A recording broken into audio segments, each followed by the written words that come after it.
Olá, seja bem-vindo a mais um episódio do Lume Podcast. Eu sou o Ricardo Vilas Boas, essa aqui é a minha gata Keila, de Souza Vilas Boas. Oiê! Hoje a gente está com um convidado aqui que você vai gostar muito de estar batendo um papo com ele. Bem diferentão. Bem diferentão, topíssimo. Mas espera um pouquinho que já a gente volta, não sai daí não. Yes.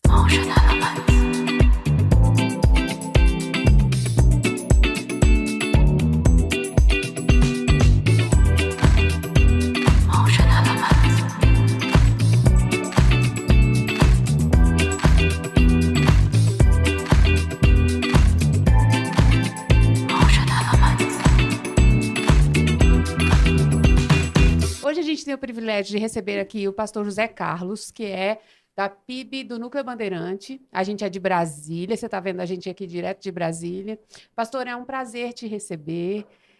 Estou te conhecendo agora, a gente já bateu um papo de bastidor aqui super divertido. Eu tenho certeza de que o nosso papo aqui vai ser super bacana. Vai ser muito Então, bom. antes de começar, eu já quero te pedir para se inscrever no nosso canal, enviar um aviso aí para a galera, porque você vai ser muito edificado, você vai se divertir muito nesse podcast hoje. Muito prazer. Eu queria começar falando sobre um papinho de bastidor. Deixa ele se apresentar primeiro, Ok. falar um pouquinho da vida de onde dele. é. Por favor. Bom, Há quanto tempo é pastor? eu sou Zé Carlos, sou paulistano, atualmente Batista Nacional, né? Eu pastorei a primeira igreja batista de Brasília há 26 anos, mas sou pastor desde os 21 anos, então já tenho 40 anos de jornada e agradeço a Deus pela oportunidade da gente estar aqui conversando e só Deus sabe onde é que a gente vai parar nessa conversa, Sim. não é? Tem algumas virtudes muito boas, mas também tem alguns defeitos, como ser corintiano, por exemplo. Sou um homem de fé, sou um homem perseverante, Precisa de fé mesmo. para ser fiel crente. até a morte, dar-te a coroa da vida. Sou casado, Tânia, minha esposa, um casal de filhos já bem criados, 2 netos nascidos, a terceira chegando por aí.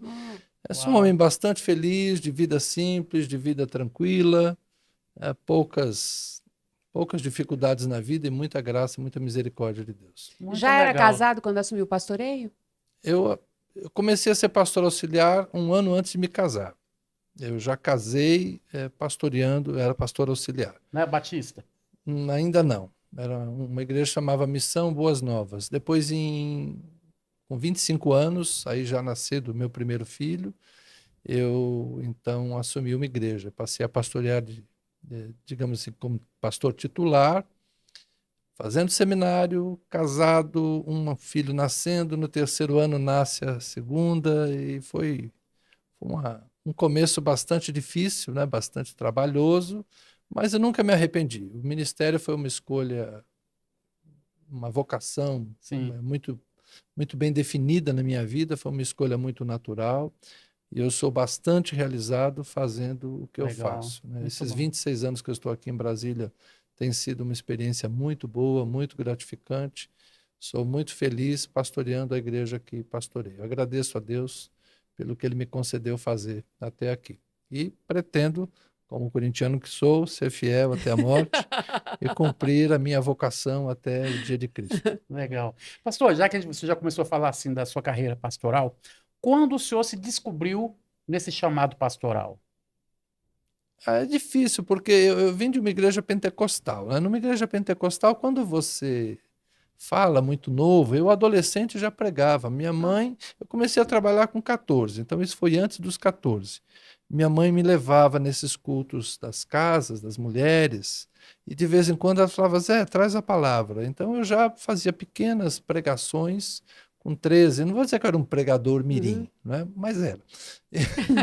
E depois, com 16 anos, mais ou menos, eu já pregava nos cultos dos jovens, com 18 anos eu já pregava nos cultos normais da igreja, com 20 anos eu já pregava nos domingos. Então, para mim, foi natural me tornar pastor.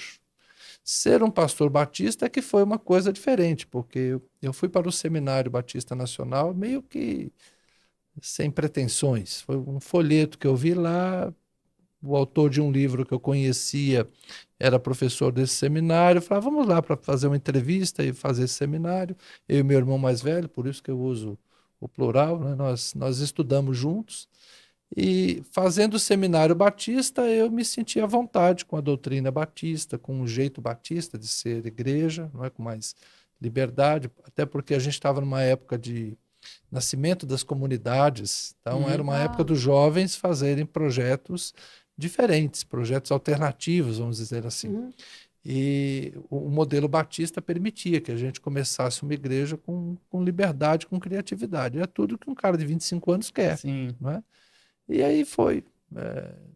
Sempre deu certo, né? Então eu pastoreei Vila Maria, Igreja Batista Nacional de Vila Maria. Depois estive 3 anos em Vila Mariana, na Igreja Batista do Povo. E, por fim, vim para Brasília em 98, estou aqui até agora.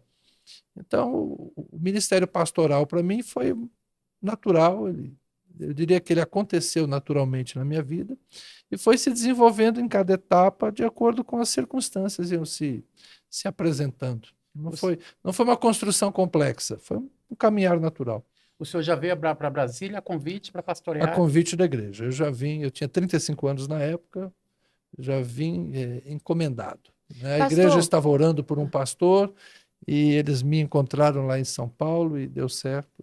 Foi um casamento bastante feliz. Legal. A gente já ouviu falar aqui até mesmo, pessoas falando sobre seminário, e eu conheço pessoas que fizeram seminário e acabaram se desviando. Vale a pena fazer seminário? Ainda é uma coisa recomendável? Porque a Igreja Batista tem seminários muito fortes ainda. Inclusive aqui em Brasília a gente tem seminário forte. Sim. E as pessoas falam muito que entram no seminário esperando aprender Bíblia e no final das contas estudam um monte de coisa e a Bíblia acaba se tornando periférica. É verdadeiro esse testemunho? Eu me formei em 1990 e me tornei professor de seminário a partir de 91 e nunca deixei de dar aula. Então eu estou dentro da vida acadêmica até hoje.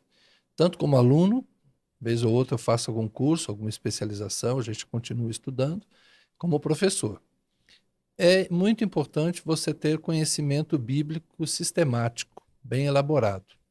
O seminário não mata a fé, ao contrário, o seminário te lapida a fé, aperfeiçoa a tua fé. Muita coisa que a gente crê, a gente nem entende. Sim. No seminário você vai aprender.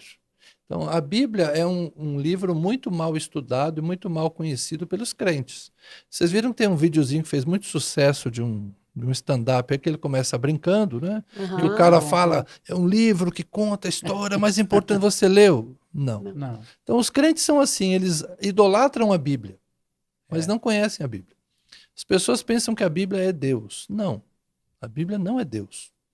Nós adoramos a Jesus Cristo, nós adoramos a Deus Pai, nós adoramos o Deus Espírito Santo, que contribuiu fundamentalmente para que a Bíblia fosse o que é, um livro inspirado por ele, pelo Espírito Santo, mas para entender a Bíblia você precisa de ajuda.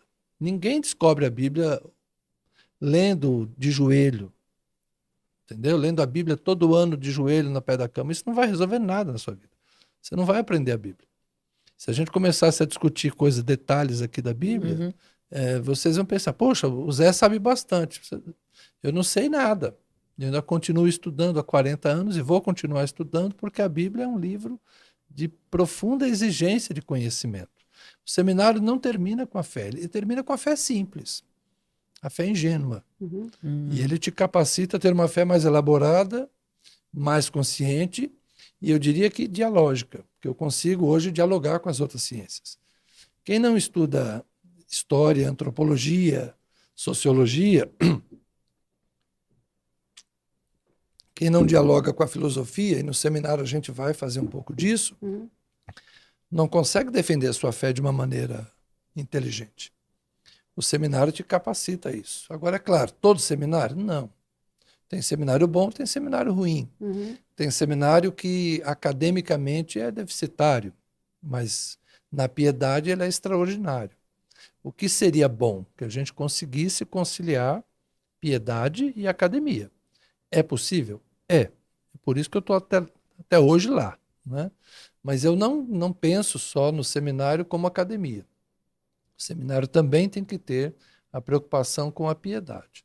Tanto que eu gosto de dar aula para quem tem pretensões de servir a igreja, não para quem é apenas alguém interessado em conhecimento. Se a proposta da pessoa é apenas adquirir conhecimento, esse aluno é o que menos me interessa. Mas, às vezes, a gente se surpreende. Porque, embora ele venha atrás de conhecimento, convivendo com gente que leva isso como uma missão, ele pode despertar a sua Sim. vocação, despertar seu chamado e servir a igreja. Não necessariamente como pastor, mas ele melhor preparado vai ser útil para a obra de Deus. Então, até aquele que chega meio desinteressado no seminário, às vezes sai de lá um pouco mais voluntarioso, mais disposto a servir. Tá bom? Então, se alguém foi para o seminário e perdeu a fé, ou o seminário talvez não seja um bom seminário, e eu desconheço algum que faça isso, né? Ou a própria pessoa já não tinha muita estrutura espiritual Sim. para lidar com conhecimento. Que belo testemunho a respeito de seminário, né? Porque às vezes a gente escuta sempre coisas negativas referente a seminário. Isso já dá um corte legal. Aliás, o senhor é um sucesso na rede. Tá cheio de assunto bom no Instagram dele. Ele vai dar já dá o endereço logo, pastor, do seu Instagram. José Carlos PIB. Pois José é. Carlos PIBB, Batista de Brasília, fica fácil de vocês lembrarem. Tá cheio de corte lá, violento, né? Muito bom. E aí eu quero só trazer uma coisa de bastidor. Quando a gente... Já tem um tempo que a gente está querendo receber o senhor aqui, mas não estava combinando. E aí na semana passada a gente conversando, o senhor falou algo muito interessante. Quando a gente convidou o senhor falou assim, mas eu penso bem diferente de vocês em algumas coisas. Tem certeza de que vocês querem me ouvir? E aí a pergunta que eu quero fazer é a seguinte, existe espaço para vozes discordantes hoje no meio da igreja? Porque eu gosto de uma frase, se não me engano, eu não tenho certeza se é de Agostinho, e arriscar numa pessoa tão estudada não é A mole, gente né? vai ficar sabendo agora. Vou ficar que diz que nas coisas essenciais, unidade. Nas não essenciais, liberdade, em todas as coisas, amor. Normalmente a gente não sabe lidar muito com o diferente. Tem espaço para as discordâncias no meio da igreja hoje? Essas são aquelas frases que alguém escreveu, ninguém sabe quem foi, e todo mundo coloca um nome. Eu já vi essa frase com uns 5, 6 autores então eu só diferentes. dei mais um. Eu duvido que seja Agostinho, porque está muito, muito moderna para ser o pensamento de Agostinho, mas vai que seja também, né? Então eu não arrisco dizer de autoria. qualquer forma, a frase é boa. Mas ela é excelente. É um pensamento excelente. Bom, é sempre difícil ser uma voz diferente. Se a gente pensar na experiência de João Batista, é um filho de sacerdote que quer ser diferente, ele não milita no sacerdócio. Se você pensar um Jeremias, é sacerdote de Anatote, mas ele bate lá no seu livro nos sacerdotes e nos reis e nos profetas. Então, ser diferente no campo religioso é sempre ser hostilizado, entendeu? Nós vivemos uma época complexa, nós temos um movimento reacionário, bastante conservador, e nós temos um movimento libertário, ou seja, bastante inovador. Então, nós estamos numa época de uma polarização extremada, não é só na política, é nos costumes, é na cultura, é em tudo. Então, quando você se posiciona hoje como uma voz diferente em algum tema, as pessoas acham que você concorda com tudo que determinada corrente de pensamento defende. E, na verdade, não. Você está se posicionando sobre o assunto A. E as pessoas acham que você, B, C, D, E, F, G, você está... Não, só estou falando disso aqui. Então é difícil hoje você se posicionar fora da caixa. E a igreja, por definição, a religião em geral, ela tende a ser conservadora. A sociedade tem suas matrizes modeladoras. A religião, via de regra, ela é conservadora, entendeu? Ela vai estar mais ligada às tradições, ela está quase sempre ligada ao passado. Vamos pegar um exemplo simples. As religiões indígenas, como é que eles avaliam elas? As tradições dos povos originários. As tradições da religião africana, a sua raiz. Então é sempre uma ideia de reminiscência, de você voltar às suas origens. Se você vem para o cristianismo, qual é a busca dos cristãos? Nós queremos ser como a igreja primitiva. E quem é que dá conta de ser como a igreja primitiva? né? É um outro mundo, é uma É. outra época. A gente nem tem tantas informações assim acerca deles para dizer como eles eram. Porque as pessoas acham que havia uma igreja primitiva. Há igrejas no Novo Testamento. Então, com qual igreja nós vamos nos assemelhar? Com a igreja judaica de Tiago? Ou com a igreja gentílica de Paulo? Com a igreja helenista de Pedro? São os diferentes ambientes que o cristianismo nasceu. Depois o cristianismo se espalha. Então você tem o cristianismo oriental, o cristianismo romano, enfim, tem o cristianismo africano, que o cristianismo não morreu na África, mas ficou menos conhecido. Então a gente não pode querer padronizar a igreja e padronizar o pensamento apenas por causa da teologia protestante, ortodoxa, entendeu? A gente tem que ser aberto a conversar, seja na teologia, seja nas nossas práticas. Então, o pensar é sempre necessário.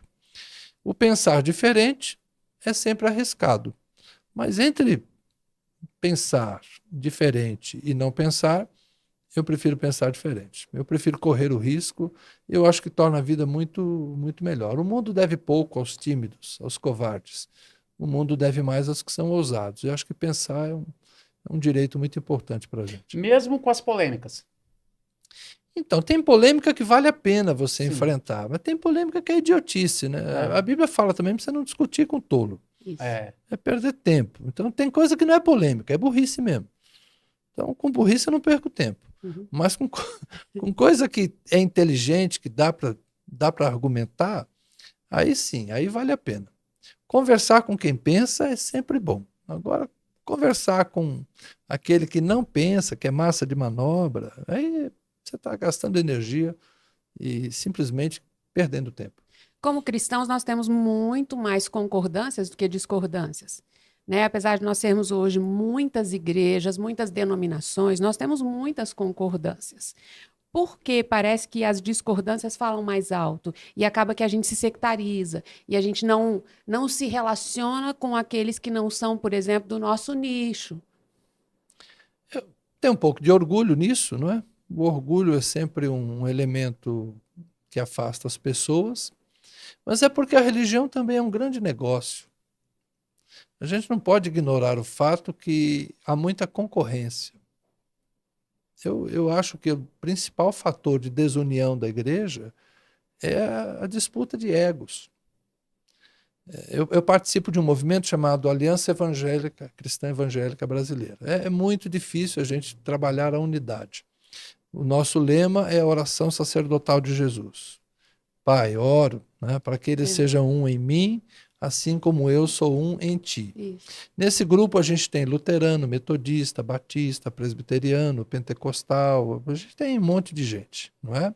Mas não as instituições, são pessoas que têm unidade na visão, unidade no propósito, foco na piedade, foco no serviço, na diaconia da igreja. Então a gente consegue ser uma expressão legal de unidade, fazendo muita coisa juntos, independente das nossas denominações, tá? Então, realmente, a diaconia do Evangelho nos convida a servir juntos. Mesmo que doutrinariamente um pense A, outro pense B. Mesmo que um batize por imersão, outro por aspersão. Eu estava jantando com um pastor metodista uma vez, então estávamos 2 casais batistas e ele e a esposa metodista, e aí ele falou assim, olha, a minha igreja não obriga o batismo por aspersão ou por imersão, é uma decisão do pastor e da igreja. Eu nunca precisei fazer batismo por imersão, eu sempre fiz batismo por aspersão. Eu não vou perder a piada, né? Falei, quer dizer, então batismo de verdade você nunca fez? Ofendeu. É lógico, Provocou. tô comendo pizza, ele me levanta uma bola dessa, eu vou cortar, né? Claro que eu vou dar uma cortada. Mas ele sabe que eu estava brincando com isso. Não tem diferença, não é? Então houve uma época que as pessoas faziam disso um cavalo de batalha. Hoje não. Você não acha que isso melhorou, então? Entre os cultos civilizados, bíblicos, sim. Sim, eu acho que nós melhoramos muito. A palavra ecumenismo é uma palavra cristã. Tem gente que pensa que ecumenismo vai ser a religião do anticristo. Não. Ecumenismo é o movimento das igrejas cristãs trabalhando juntas. É um movimento inspirado na missão da igreja. Então, nós fazemos muita coisa juntos. Renovados e tradicionais hoje não brigam mais. Renovados e tradicionais cooperam, né? Eu acho que a gente tem mais dificuldades com as excentricidades de algumas igrejas neopentecostais. A gente tem mais dificuldade hoje com essa ganância que se estabeleceu. Nossos problemas hoje não são tanto de doutrinas, são mais de algumas práticas, entendeu? As práticas de manipulação, as práticas de dominação. O que tem sido mais combatido entre nós hoje? As tiranias, não é? As pessoas ficam controlando a vida do outro. Isso é que a gente já não aceita mais, não é? Que os pastores estejam tiranizando o seu rebanho, ou que estejam tendo lucros exorbitantes em cima do negócio chamado religião. Isso acontece muito? Acontece. E a coisa que a gente mais denuncia hoje é isso. O que nos causa desconforto hoje? É isso, né? Não é tanto o fato o adventista guardar sábado, alguns batistas guardarem domingo e outros não guardarem dia nenhum. Isso para nós hoje não é problema. Compreende? O que é problema para nós hoje é quando pega mal a igreja evangélica estar associada à política dentro da igreja, a manobras partidárias. E isso é que pega mal para a gente. Então nós estamos nos dividindo por estas coisas. E eu acho que nesse caso eu prefiro me dividir mesmo. Eu não estou a fim de andar com qualquer tipo de crente, entendeu? Não quero me associar a qualquer tipo de prática. As doutrinas, elas são muito próximas, mas as práticas são mais complexas. Então, tem práticas das quais eu prefiro me distanciar. Não quer dizer que eu não ame meu irmão, Sim. ou que eu seja melhor que ele, mas se eu andar com ele na prática que ele está, é como se eu estivesse endossando. Então eu posso dizer, olha, eu não concordo com isso que você está fazendo, mas Deus mandou eu fazer. Então tá, você vai e faz. Eu vou para lá, você vai para cá. Tá tudo certo. E nesse ponto eu sou mais complexo, né? Eu não negocio facilmente a convivência quando a pessoa tem certas práticas que eu entendo serem desonestas, espúrias e nocivas para a igreja. O senhor falou uma coisa, entre todas que o senhor falou a respeito da política na igreja. Até que ponto que a igreja pode, não é mergulhar na política, Participar. mas participar? Até que ponto que a igreja pode participar na política? Ou deveria, Ou né? Não é nem deveria que pode, participar ou deveria. Então, eu sou batista. Para o batista, a participação política é muito natural e importante. Porque o governo batista é um governo democrático. De onde vem o pensamento democrático das igrejas batistas?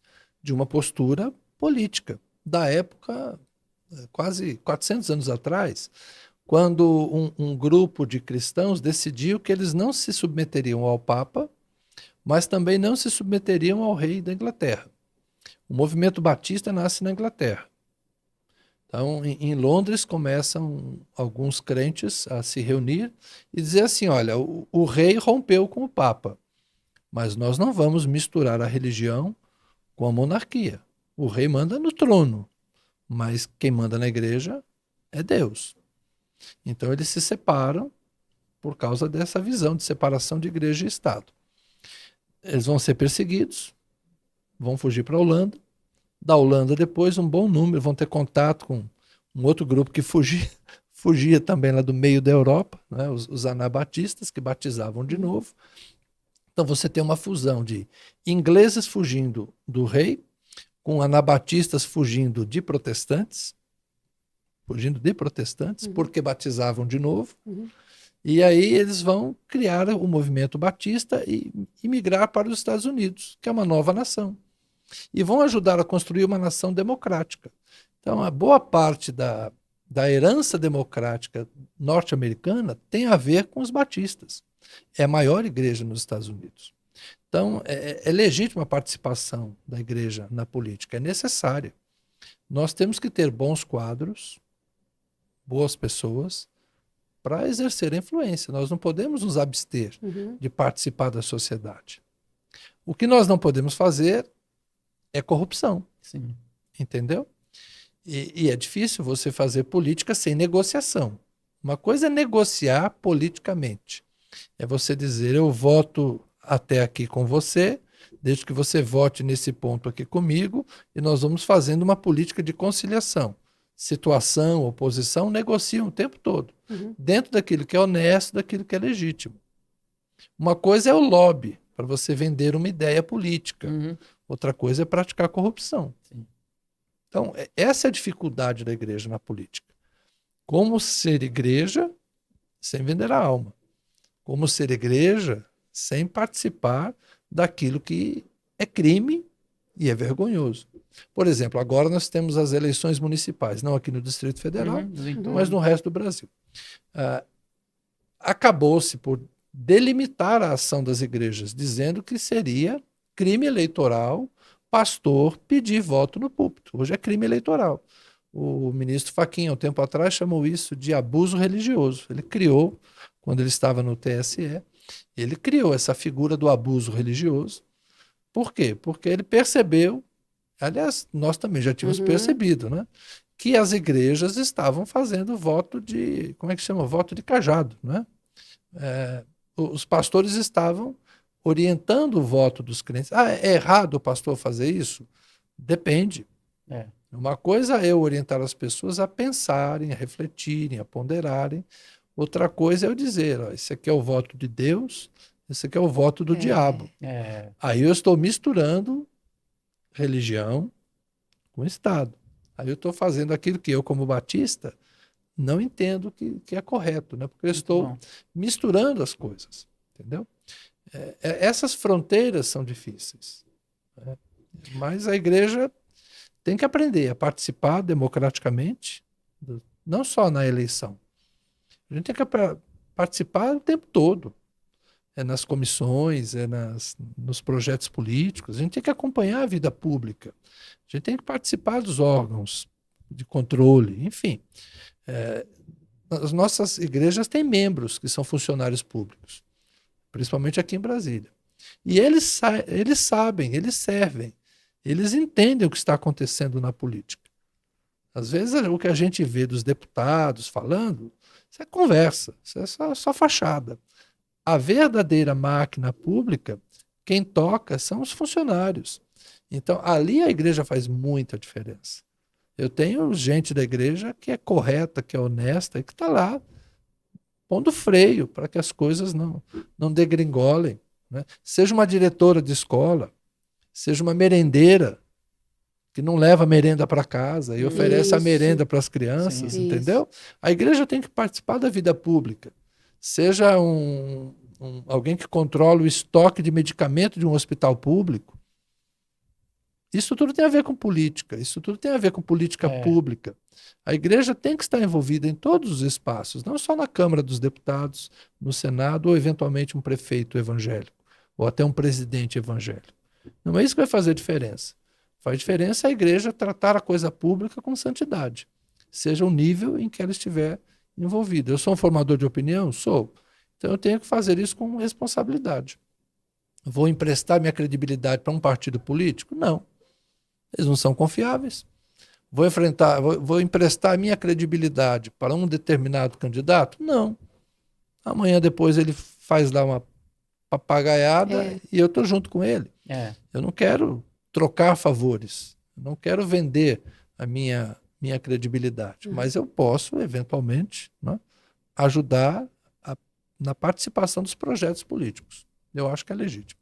Como o senhor vê a igreja brasileira politicamente, atualmente, né? A gente tem uma sociedade extremamente polarizada, a gente vê que as igrejas também estão entrando no debate político e às vezes defendendo posturas de uma forma muito acirrada. Então, né? O senhor acha que a gente está melhor hoje? O senhor acha que a gente está amadurecendo politicamente como igreja? Ou o caminho ainda está bem árduo, ainda falta muito? Então, houve mais participação recentemente? Sim, tem um lado bom. A igreja aprendeu que ela existe, que ela pode tem voz. votar. Né? O crescimento do voto evangélico produziu o interesse dos políticos pelos evangélicos. Isso. Não pensem vocês que eles estão interessados na nossa causa. Eles estão interessados no nosso voto. Sim. Não é? Então, os políticos se interessam pelos evangélicos, porque nós somos mais de 30% hoje do eleitorado. E, às vezes, em algumas cidades, até mais do que isso. Então, o voto evangélico conta. Então, nós amadurecemos? Amadurecemos porque temos oportunidade de exercer influência. Agora, o povo brasileiro ainda precisa de muito de cultura, de estudo, de inteligência. E, infelizmente, as mídias sociais não contribuem, né? O algoritmo não ajuda.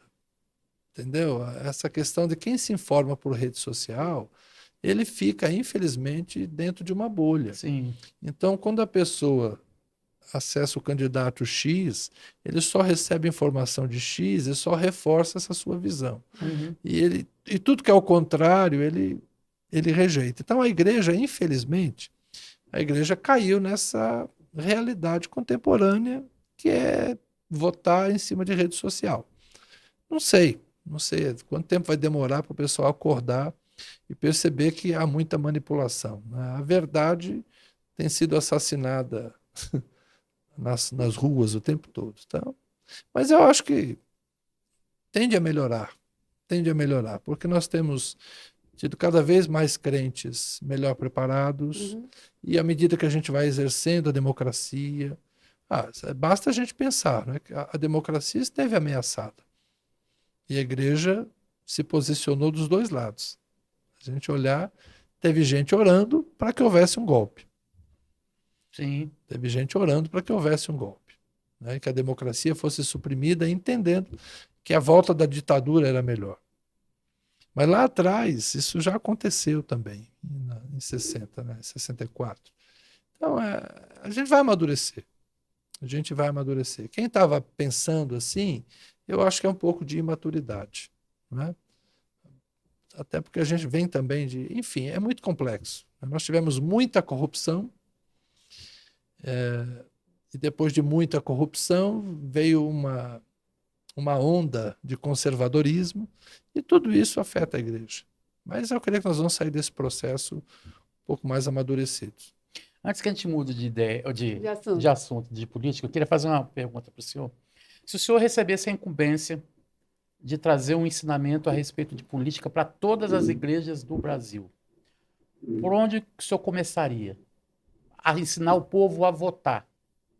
Então, isso é difícil, porque, biblicamente falando, a gente tem lá o texto de Romanos dizendo para a gente se submeter ao rei. Pedro também fala para a gente se submeter. Então, na época da Bíblia, o que existia era uma espécie de validação das monarquias, porque eles entendiam que o rei era posto por Deus. Esse era o pensamento da época. O que eu tentaria dizer para as pessoas hoje é o seguinte, isso está errado. Não é Deus que escolhe quem é o presidente do Brasil. Somos nós. Para Deus, tanto faz. Lá no púlpito da minha igreja eu falei isso. Olha, para Deus, tanto faz. Vocês podem votar em quem vocês quiserem. Não tem um que é o candidato de Deus e o outro é do diabo. Nenhum é de Deus. Nenhum é do diabo. Deus vai fazer o que ele quer, do jeito que ele quer. Ninguém impede Deus de agir. Então, para Deus não importa em quem vocês vão votar. Vocês têm liberdade para escolher. Agora, assumam responsabilidade. Nós escolhemos os nossos representantes. Isso é democracia. Nós escolhemos. Então, eu gostaria que as pessoas entendessem isso. Mas os crentes estão tão arraigados nesse pensamento, é Deus que coloca, é Deus que coloca. A primeira coisa que eu tentaria mudar é isso. Dizer, olha, você tem o governo que você escolheu. Não foi Deus que pôs ele lá? Não. Não. Para mim, não. Porque um monte de gente orou para esse entrar, o outro monte de gente orou para aquele entrar, e quem entrou? Entrou aquele que teve mais votos. E ele não desceu para votar, né? Eu penso assim. Então, o que eu gostaria que as pessoas entendessem é que Deus não tem candidatos. Nenhum. E Deus tem uma arma maravilhosa para resolver quando chega lá alguém que ele não quer. Deus mata. Simples assim. Está lá no Salmo 146. Não confie nem em príncipes, nem em filhos dos homens, em quem não há salvação. Por quê? Porque eles são mortais. Então, quando tinha algum rei lá que desagradava a Deus, deixa ele morrer, acabou. Deus tira do poder quem ele quiser, quando ele quiser, como ele quiser. Então, não faz diferença para Deus. Quem é o faraó? Não importa. Deus faz o que ele quer, tira o povo do Egito. Quem é Nabucodonosor? Não importa. Se Deus quiser, ele pasta. Mas se Deus quiser também entregar Jerusalém na mão dele, Deus entrega. Você entende? Então é nesse sentido que Deus governa a história. Não importa quem está lá. Deus vai fazer aquilo que ele quer. Então eu creio que a primeira coisa que nós temos que ensinar à igreja é: escolham, porque depende de vocês. Vocês é que são responsáveis pelas suas escolhas. É por aí que eu começaria. Mas é difícil tirar da cabeça das pessoas. Só está lá porque Deus colocou. Desculpem, eu não acredito nisso. Está lá quem ganhou a eleição. Nesse ponto do Deus mata aí, a gente não concorda, não, mas... Deus dá vida e Deus tira a vida. Mas outro dia eu recebi um monte de hate no... Eu estou sendo radical nesse ponto, dizendo o seguinte, porque a vida está na mão de Deus. É o fio, né? Sim. É o mito lá do fio de prata. Cortou o fio, acabou. Então, assim, se alguém estiver incomodando Deus não tem dificuldade de tirar ninguém do caminho. Entendeu? Quem é que resiste a Deus? Quem é que resiste a Deus? Ninguém. Então, não é porque alguém está lá ou deixou de estar. Para Deus, tanto faz. É isso que eu quis dizer. Se foi forte, desculpa. Aí. Não, aqui, eu acho que aqui a gente tem liberdade de pensar e de ouvir os diferentes. Exatamente. Né? E eu acho que essa tolerância é necessária também. Mas aí, o que vocês falaram? Deixa eu ouvir vocês, então. Qual é essa ideia de... Não, pegando exatamente esse gancho que o senhor falou aí, né? Quem escolhe somos nós. Tá. E Deus não vai matar ninguém porque eu escolhi errado. Os planos, o governo do... Concordo. O senhor mesmo disse que a gente vai ter que assumir aquilo que a gente fez. Sim. Então, se colocamos lá uma pessoa que não era a melhor, talvez entre candidato A e candidato B, o candidato B seria melhor do que o candidato A. Não é porque o A ganhou que Deus vai matar. Sim, concordo. Na verdade, a gente vai ter que assumir o que fez e suportar as consequências. No mínimo 4. No mínimo 4. Na verdade, às vezes, as nossas escolhas é sempre baseado, de repente, no que eu possa ganhar amanhã. Infelizmente, tem muita gente que vota a respeito. E eu acho que alguns tipos de pensamento também tiram de nós a responsabilidade. Olha, vota em qualquer um que depois Deus vai resolver para você. Deus não vai resolver para você. Você vai ter que suportar a consequência das suas escolhas. Eu gostaria que todo mundo entendesse isso. Exatamente. E eu vejo que, assim, muitas vezes a gente tira muito a responsabilidade das pessoas dizendo, olha, fique tranquilo, porque Deus cura, então você pode comer qualquer coisa. Você pode levar qualquer estilo de vida. Né? E a gente começa a dizer, olha, extremos, né? Você, no seu casamento, você não lida bem com o seu cônjuge, você age de qualquer maneira, você não está sendo... um bom marido, uma boa esposa, mas fica tranquilo que Deus vai resolver isso. Deus não vai resolver isso. O jeito de Deus resolver é a gente se voltar para a palavra e começar a obedecer o que está escrito na palavra. Então, se a gente pensar como é que Deus conduz a história, né? A gente chama isso de providência na teologia. O que é providência? É a maneira como Deus conduz a história. Deus age, Deus reage, e Deus, às vezes, nem age, nem reage, só olha. Isso. Né?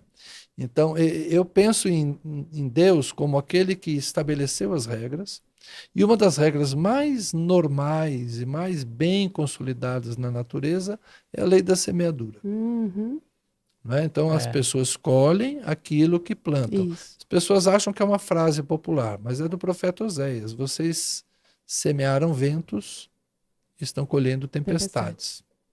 Isso é bíblico. Mas é empírico. Isso é empírico. Então a gente sabe que quem muito semeia, muito colhe, quem pouco semeia, pouco colhe. Lança teu pão sobre as águas, depois você vai encontrar. O que é lançar o pão sobre as águas? Quando chove, você pega aquele saco de grãos que você tem em casa, que você pode moer, fazer farinha e comer. Mas você, em vez de comer aqueles grãos, você semeia, você planta. Porque se você comer esse saco de grão, depois você vai ter fome. Mas se você semear, vai multiplicar, e você vai ter para si e vai ter para dividir com outros. Uhum. Então, a lei da semeadura, ela está posta na natureza. Não é só no mundo humano, não é? É a fábula, a velha fábula da cigarra e da formiga. É. Né? Aquela que se prepara para o inverno Uhum. e aquela que não se prepara. Então, quem se prepara para os dias maus, enfrenta os dias maus com mais recurso. Sim. Quem leva a vida de uma forma displicente não está preparado para a adversidade. Quem cuida da sua saúde, via de regra, vai viver mais e melhor. Isso. Não é uma lei absoluta, Exatamente. porque Sim. existem outras forças. Aham. Não é só a lei da semeadura. É. Eclesiastes vai dizer o tempo e o acaso. Uhum. Como é que a gente lida com o acaso? Não tem como lidar com o acaso. O acaso é acaso, é Acaso. imprevisível. É. Não é? Então a vida não é só a lei da semeadura. Existem outras forças que operam e cooperam. Deus é uma delas. Mas Deus não está o tempo todo. Na minha ótica, Deus não está dizendo Zé, casa com Tânia, Com Ricardo, casa com certeza. Keila. Não. A Exatamente. gente tem a oportunidade de escolher. É. Entendeu? Até Isso. para depois você não colocar a culpa em Deus, né? Eu não sou determinista. Quantos Aham. filhos eu vou ter? Pode ser, já vi testemunhos, a pessoa foi lá, fez laqueadura, fez vasectomia, e depois Deus falou que ia ter mais um filho, engravidou de novo. Pode, mas isso é muito raro. Por algum propósito, às vezes, Deus faz coisas fora do script que nós mesmos escolhemos. Exatamente. Mas, via de regra, eu vou ter a família que eu desejo ter. Não é? Enfim, Deus é livre para intervir Aham. quando Ele quer, e inclusive livre para não Não. interferir se Ele Isso. não quiser. Então é assim que eu vejo a vida. Então nós temos que ter a responsabilidade, porque a maior parte do tempo são as nossas escolhas que vão determinar a nossa vida. Há pouco tempo eu preguei lá sobre isso e dizendo que nós podemos abreviar a nossa morte, antecipar Uhum. por uma vida dissoluta, descuidada, Isso. mas também podemos Prolongar prorrogar, a nossa vida. não é? Eu posso dirigir com prudência e não ser vítima de acidente, mas Isso. eu posso ser o cara mais prudente do mundo e um outro cara imprudente me pegar de frente. Aí como é que eu Exatamente. faço? É. Né? Então, assim, aí é o acaso. Essas coisas são imprevisíveis. É muito interessante. Teve uma coisa que o senhor falou com a gente no telefone também que me deixou. Só um minutinho, só porque a televisão parou aqui. Vai lá. Tá me gravando? Você vai cortar? Deixa eu pôr um pouquinho mais de água. Ponha, pastor.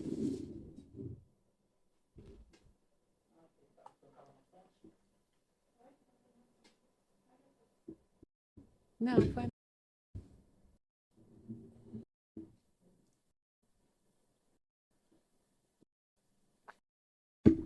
É a primeira vez que a gente para no meio. Quanto tempo foi? 40. Tem horário? Não. Minha percepção de se passa de muito tempo também, às vezes Deu, Rico. as pessoas cansam. É. É. Júlia, você já corta aqui, ela já volta que ela tá. Deixa nela. Ué. Uma coisa muito gente no telefone, falando que o senhor é igualitarista sobre família.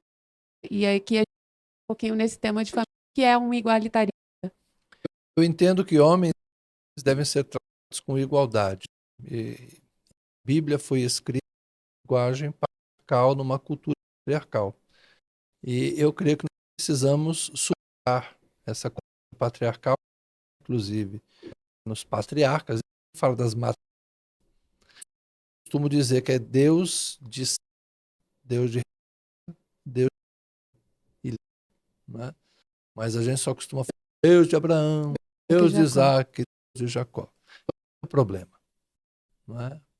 A gente sabe o nome da mãe de Moisés, sabe o nome da mulher de Moisés, mas a gente sabe o nome das mulheres.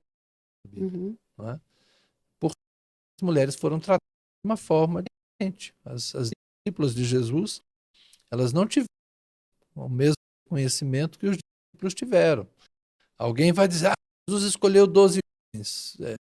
Os 12 homens escreveram a história. Né? Podemos ter certeza de que Jesus também, discípulos estão aqui. Acontece que ninguém vê o contexto das discípulas. O único evangelho que temos é o evangelho apócrifo falando de Maria Madalena. E a gente não tem credibilidade a ele porque a personagem principal é uma mulher. Não estou dizendo que é legítimo, que deva ser muito evangelho. Estou dizendo que ninguém imaginou levar a história. A mulher é a principal. Você compreende? Então, o igualitarismo entende hoje que nós precisamos dar essa ideia de que os homens são os chefes da família, os homens são os sacerdotes do lar. Eu fui criado numa casa em que a mulher tinha fé. Quem me ensinou a fé foi minha mãe. Quem me encorajou no ministério foi minha mãe. Por mim era meu pai. Meu pai não era, mas a minha mãe era. Esteio da família.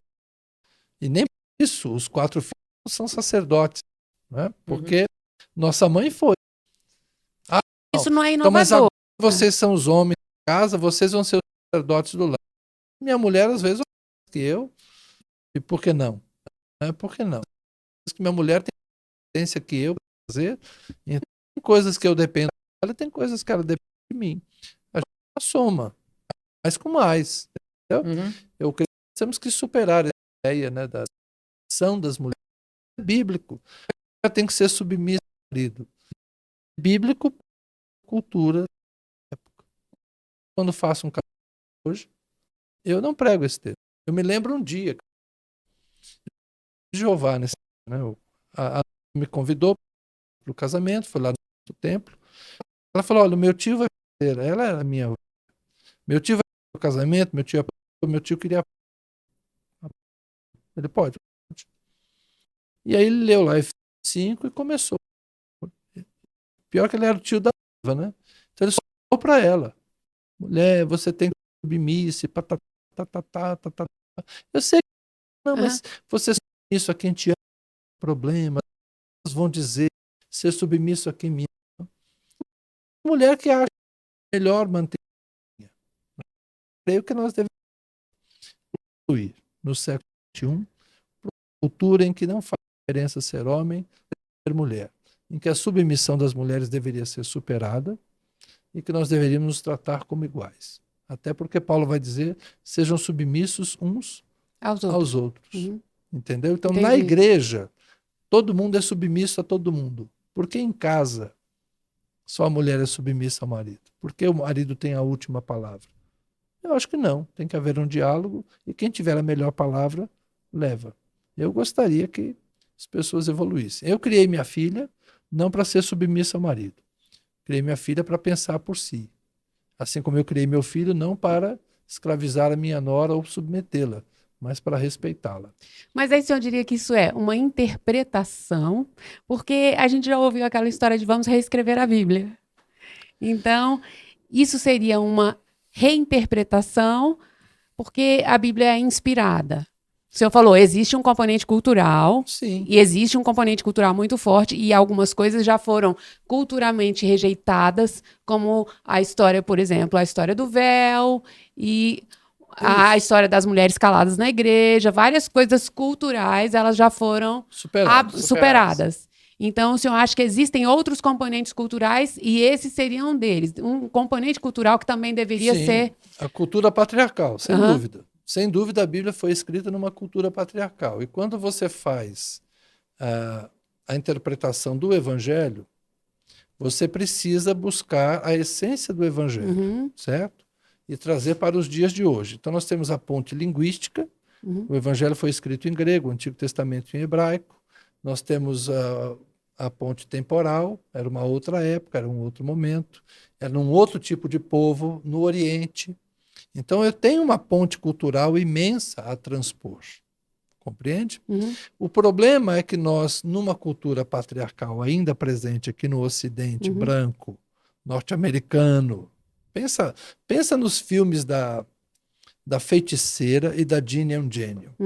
Ok? Um filme lá de trás, não é? Quem é Ginny é um Gênio?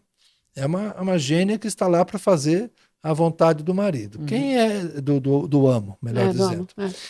Quem é a feiticeira, a Samantha? O marido chega em casa, ela tem a casa em ordem, a Tabata está arrumadinha, ela é a dona de casa. Então é aquela visão Lucille Ball. Né? Se a gente pensar nos filmes clássicos dos anos 60, anos 70, eu sei que estou indo longe para os mais jovens aqui, sinto muito.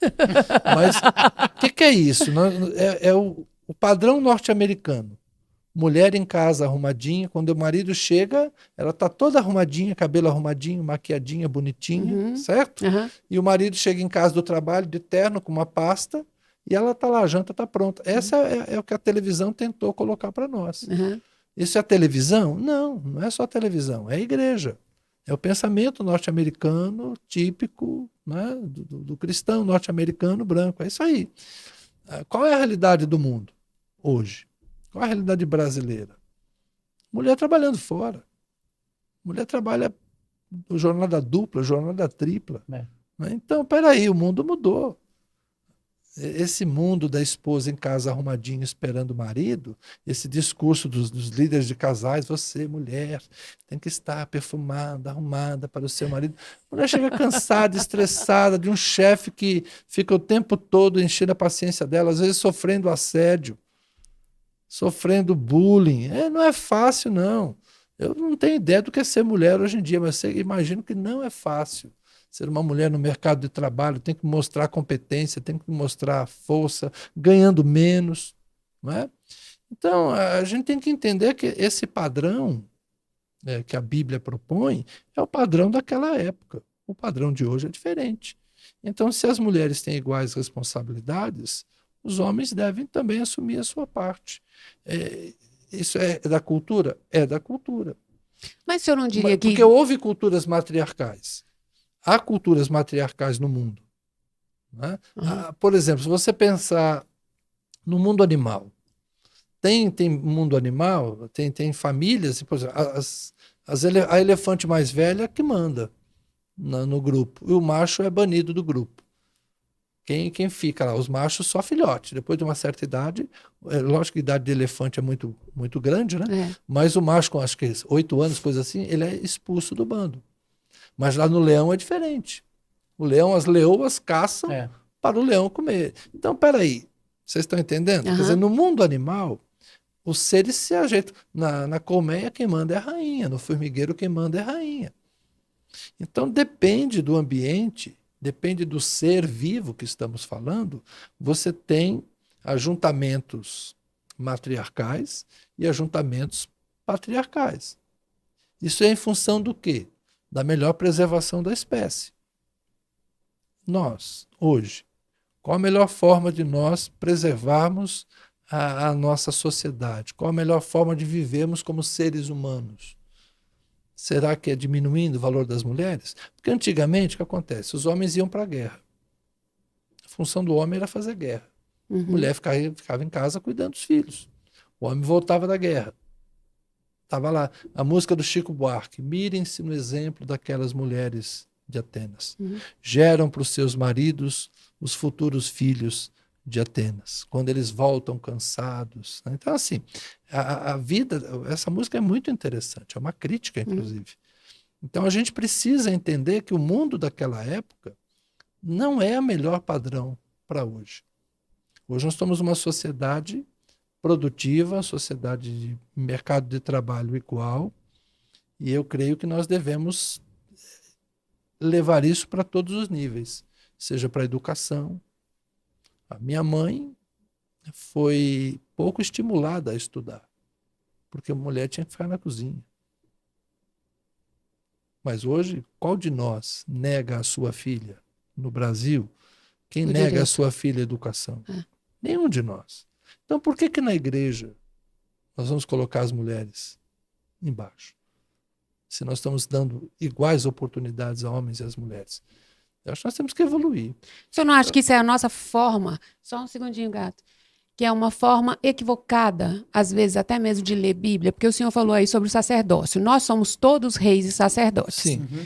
Não é novidade. Mulheres poderosas na criação de filhos, a gente tem a Eunice Lloyd, Isso. que já estão lá e Isso. já fizeram um trabalho excelente na criação de Timóteo. Priscila, que Quando devia ter ascendência, inclusive, sobre Áquila. O nome dela vem primeiro. vem primeiro. Nós temos também na história da herança que mulheres não herdavam, mas as filhas de Zelofeade, Isso. Deus disse que elas deveriam herdar. Então Deus nunca Corrigiu- pensou dessa maneira. Corrigiu a distorção. Né? É. Quando iam buscá-lo, Deus dizia qual era a sua vontade, só que as pessoas Isso. não seguiam, porque talvez tenha sido só elas ali que herdaram, não sei, porque depois não vem outros nomes.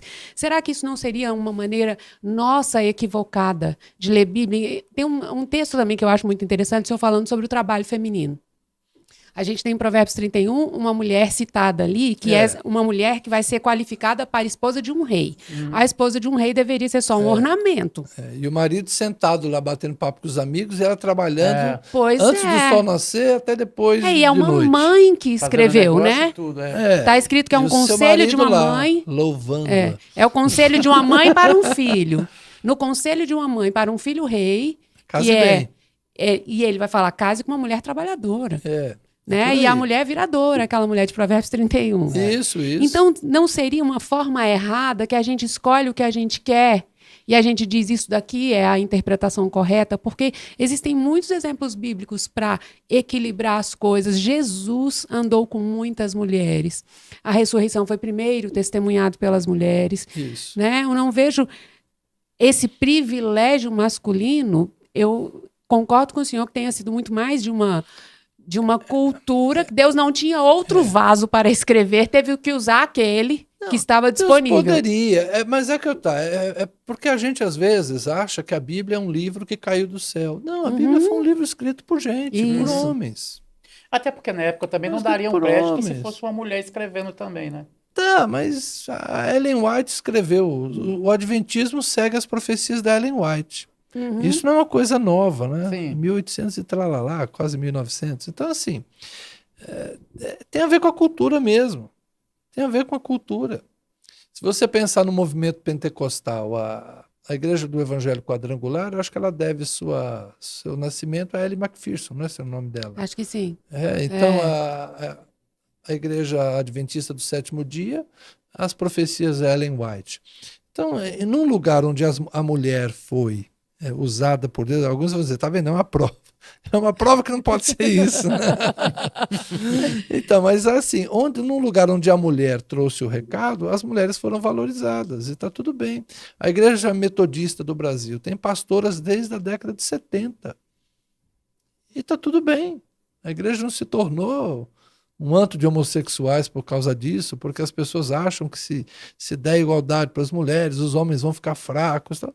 Cara, isso não tem nada a ver. A gente precisa de homens fortes e de mulheres fortes. Sim. A gente precisa de um mundo mais justo. Eu estou cansado de ver mulher sendo assassinada todo dia. O Brasil mata muita mulher só porque ela é mulher. O cara esfaqueia, o cara atropela, o cara joga ácido, o cara queima, o cara dá tiro na cara. A gente está vivendo num país de muita violência contra a mulher. E a igreja não pode reforçar esse machismo estrutural, porque isso é machismo. Ah, é a cultura da Bíblia? É a cultura da Bíblia. Então, vamos melhorar. Ah, mas você está dizendo que tem que reescrever a Bíblia? Não, nós podemos ser melhores do que aqueles apóstolos foram.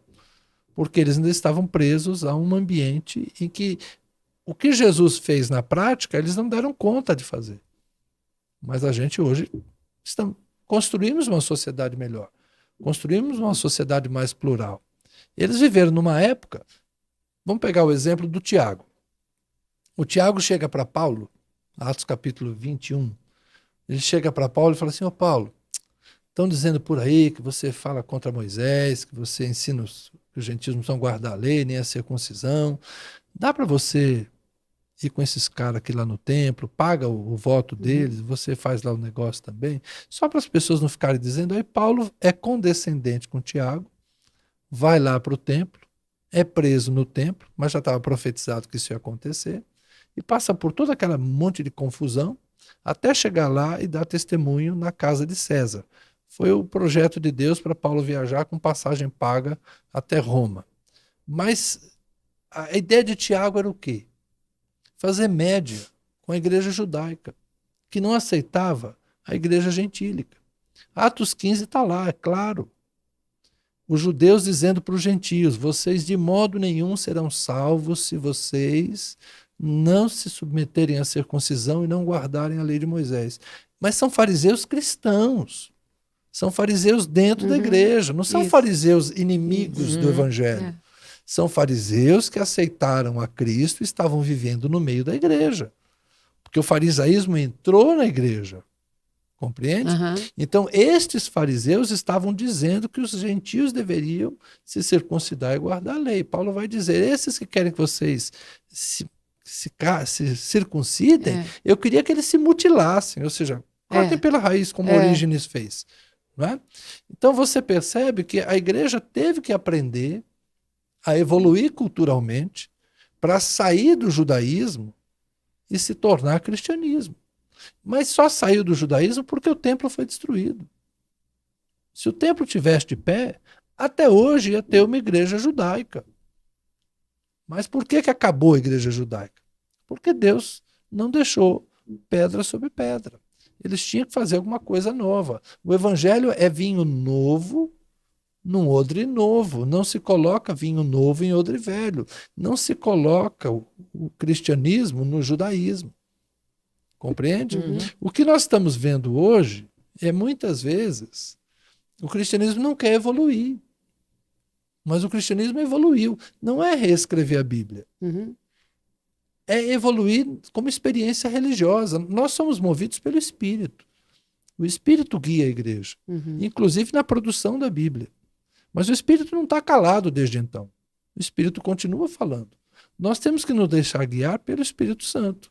Ele inspirou a igreja daqueles dias que escreveu a Bíblia. Então nós temos que ler a Bíblia, interpretar a Bíblia, mas nos permitirmos ser guiados pelo Espírito. E eu creio, se naquela época eles não eram capazes, muitas vezes, de compreender que não precisa guardar sábado. Paulo está escrevendo aos de Roma, tem gente que guarda, tem gente que não guarda. Mas por que Paulo é condescendente com Roma nesse ponto? Está cheio de amigo dele lá. Quando ele escreve o capítulo 16, saúda fulano, ciclano, beltrano. Então um monte de amigo dele que é judeu, que guarda o sábado. Ele está querendo passar por Roma, descolar uma oferta para chegar até a Espanha. Ele está querendo financiar a viagem dele para a Espanha. Então ele quer manter uma atitude amistosa com a igreja de Roma. Desculpa, Paulo, estou entregando você aqui agora. Mas o que Paulo está fazendo lá? É sendo compreensivo com a igreja de Roma, que é uma igreja que ele não evangelizou.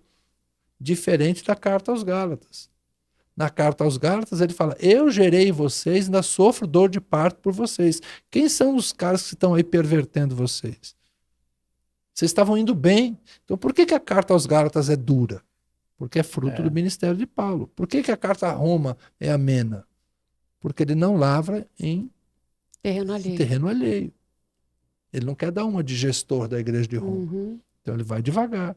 Quem quer guardar, guarda. Quem não quer guardar, não guarda. Você compreende? Então Paulo sabia entender o momento de ser isso ou ser aquilo. Ele está sendo igual Pedro, mudando de atitude conforme a igreja? Tá. Eu fui forte com os fortes, fraco com os fracos, judeu com o judeu. Ele se adaptava à realidade.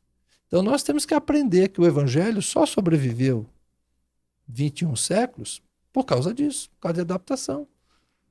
Nós temos que aprender a aplicar o evangelho para hoje. Então não é reinterpretar a Bíblia, não é reescrever a Bíblia, mas é viver os princípios do evangelho na nossa sociedade. Então eu creio que nós já estamos maduros o suficiente para entender que assim como judeu e gentio são iguais, homens e mulheres são iguais. Não é fácil, porque o texto bíblico não vai concordar comigo. Eu tenho que admitir, porque a Bíblia diz que a mulher deve ser submissa. Mas eu não digo para minha mulher, seja submissa a mim, porque a Bíblia manda. Não. Eu falo: mulher, eu te amo. Bora lá, vamos resolver esse negócio. Hoje você está certa, ganhou. Amanhã eu estou certo. Então, vamos lá. Entendeu? Eu acho que é por aí. Eu trato a minha esposa como igual. Criei minha filha para ser igual. Ensino no meu templo, no meu púlpito, no meu púlpito, eu ensino a igualdade. Agora, Se a mulher quiser dizer, não, meu marido é que manda, fique à vontade. Cada um sabe como vive melhor, né? Uhum. Continuando nesse assunto, esse assunto também é bem interessante. O que o senhor falou assim de um bom diálogo e de repente o melhor, vamos colocar assim nessas palavras assim, bem simplórias, o melhor argumento ali para a ocasião de um casal prevalece. A gente tem muito disso também, É a né? melhor decisão, É a né? melhor decisão, o que é bom para o casal, o que é bom para a É. família, a gente vai chegar e vai acatar, falar, sério, você tem razão nisso e tal. Mas se numa determinada situação onde Deus for cobrar uma responsabilidade do casal, ele cobraria de quem tomou aquela decisão, ele cobraria do homem por a Bíblia estar dizendo que o homem é o cabeça do lar. Então, de onde vem isso? Vem da narrativa do Gênesis. Você só está me fazendo essa pergunta em função da narrativa do Gênesis. Porque na narrativa do Gênesis, a mulher comete o erro, certo? A mulher cede à tentação e ela é apontada como aquela que induziu o homem a pecar. Tanto que é isso que Paulo vai dizer. Isso. A mulher, né, que ela foi lá e levou o homem a pecar. Mas ela vai ser redimida por meio da maternidade. Isso. Então a mulher trouxe a morte ao mundo. Paulo, de forma sutil, está dizendo: a morte entrou no mundo por culpa da mulher, porque a mulher levou o homem ao pecado. Mas, por outro lado, é a mulher que dá a luz, é a mulher que traz a vida. Então, se ela trouxe a morte, ela também traz a vida. Ok? Sim. Na narrativa bíblica, Deus só responsabiliza o homem. Maldita é a terra por tua causa. Uhum. Embora o homem tenha tentado culpar Deus, né? Foi a mulher que tu me deste. Yes. E aí Deus fala, Eu não estava nem pensando nisso, né? maldita é a terra por tua causa, É. porque você desobedeceu. Então, Deus responsabiliza o homem. E aí vem todas as teorias em cima disso, entendeu? Mas o que eu queria que as pessoas entendessem é que essa narrativa, ela é patriarcal. Ela é uma narrativa construída por homens exatamente para culpabilizar a mulher. Entendeu? Ela já é a origem do patriarcado. Mas aí o senhor não está tirando a inspiração? Os 11 primeiros capítulos da Bíblia, eles são míticos. Eles são míticos. São formas de contar a história. São formas de contar a história. Eu sei que isso é complicado de dizer, não é? Mas as outras culturas têm diferentes formas de contar a origem da vida. E, em geral, é um homem e uma mulher, porque nós sabemos que a vida é assim, né? A gente vem de um homem e de uma mulher. Então, as outras tradições, se você pegar a tradição hindu, a tradição africana, você tem os índios, os incas, todas as culturas antigas, os egípcios, os gregos, todos têm uma forma de narrativa de como começou a vida. E elas são diferentes da Bíblia em algumas coisas, mas são parecidas com a Bíblia em outras. Então, eu não tenho dificuldade. E se chegar assim, se eu chegar no céu, eu queria conhecer Adão, e Deus falar assim, Adão? É, o primeiro homem. Não, cara, não foi assim, não. Não, mas não estava escrito lá. Mas foi do jeito que contaram a história. Mas vem cá, deixa eu te contar os primeiros aqui, como é que foi. Eu não vou... Meu Deus, eu fui traído, eu fui enganado. Oh, céus, foi assim? Não. Eu não tenho dificuldade se chegar lá no céu e perguntar, cadê a Eva? Eu queria falar com a Eva, aquela miserável. Não, que Eva, cara? Não, a mulher que deu o primeiro fruto. Não, rapaz. Você quer ver? Vou pegar uma outra história, então. Uma outra história que é da mesma época, Caim e Abel. Ok? Faz sentido a história de Caim e Abel? Caim matou Abel porque o culto de Caim não foi aceito, o culto de Abel. Não faz muito sentido. Quando você pensa o motivo mesmo, por que Deus aceitou o culto de Abel e não o culto de Caim? Não, porque Deus é animal, gosta de sangue e tal. Honestamente, essa história não cola. Tenta ler, tenta ver se faz sentido o motivo. Né? Mas se você pegasse... Eu estava uma vez numa fazenda, fui pescar. E aí o cara estava me contando, tá vendo essa cerca aqui? Esse aqui é o terreno do vizinho. Então, meu vizinho vai fazer uma horta aqui. E eu vou pegar as minhas cabras e vou levar para o outro lado da fazenda. Porque senão as minhas cabras vão passar pela cerca e vão comer a horta dele. E eu não quero ter problema com o meu vizinho. Na hora que o cara me falou isso, eu falei, meu Deus, Caim e Abel. Os animais de Abel comiam os vegetais de Caim. É o primeiro conflito entre agricultores e pecuaristas. O que está escrito lá? Como é que a violência entrou no mundo? Como é que a morte entrou no mundo? Quando os pastores e os agricultores começaram a se desentender. Porque os animais dos pastores comiam a horta dos agricultores. Aí faz sentido. É Você um tá pensamento entendendo? bem disruptivo. Você está entendendo? Para você que está me ouvindo aqui e que já acompanhou um monte de episódio aqui, deixa eu te falar que é bem disruptivo. Eu gosto de ouvir outras opiniões. Eu não concordo. Eu me encontrarei com Adão e Eva no céu. Para mim faz sentido Caim e Abel. Porque eu acho que faz sentido, porque eu nem vejo que Deus aceitou o culto de um e de outro. Eu vejo que Deus aceitou um e outro, e não outro. Né? Como está escrito lá no Novo Testamento. Mas eu acho que eu acho isso aqui muito saudável. Claro. Entende, pastor? Eu acho que esse fechar portas para opiniões diferentes que faz com que a gente seja, às vezes, pessoas intolerantes. Pessoas que não sabem conversar, e a gente diz, não, como o pensamento dele é diferente, eu não vou trazer, eu não quero ouvir, e você, para mim, é anátema. E eu vejo que às vezes a gente tem uma postura muito assim, não, eu não quero ouvir sua opinião diferente. E se você conseguir? Eu acho que isso é muito a postura de quem não tem as coisas muito fundamentadas dentro de si. Porque aí elas balançam com a opinião do outro. Ou você sabe o que você crê, ou você não sabe em que você crê. Então, você usou a expressão, as coisas muito bem fundamentadas. Isso. Então, quais são os nossos fundamentos? Essa que é a questão. É por isso que a gente chama de fundamentalismo. Por que nós estamos perdendo os jovens hoje na igreja? Porque os jovens agora são universitários. Pode ver que a grande crise da igreja hoje é os jovens universitários. Até a adolescência eles estão lá na igreja. Quando eles vão para a universidade, a gente perde eles. Por que a gente perde eles? Porque a gente quer defender a Bíblia como ciência. A gente quer defender a Bíblia como se a Bíblia fosse exata descrição dos fatos. Compreende? Aí quando ele vai para a universidade, ele vai ver por história, por antropologia, por biologia, que tem um monte de outras coisas que é difícil você explicar pela Bíblia. Nós gostamos daqueles caras que falam, não, tantas coisas da Bíblia estão certas, tantas coisas, a ciência confirma a Bíblia. Em muitas coisas a ciência confirma a Bíblia. Mas em outras coisas, a ciência oferece alternativas. E o jovem, ele quer estar aberto para crer numa coisa e pensar melhor na outra. Isso.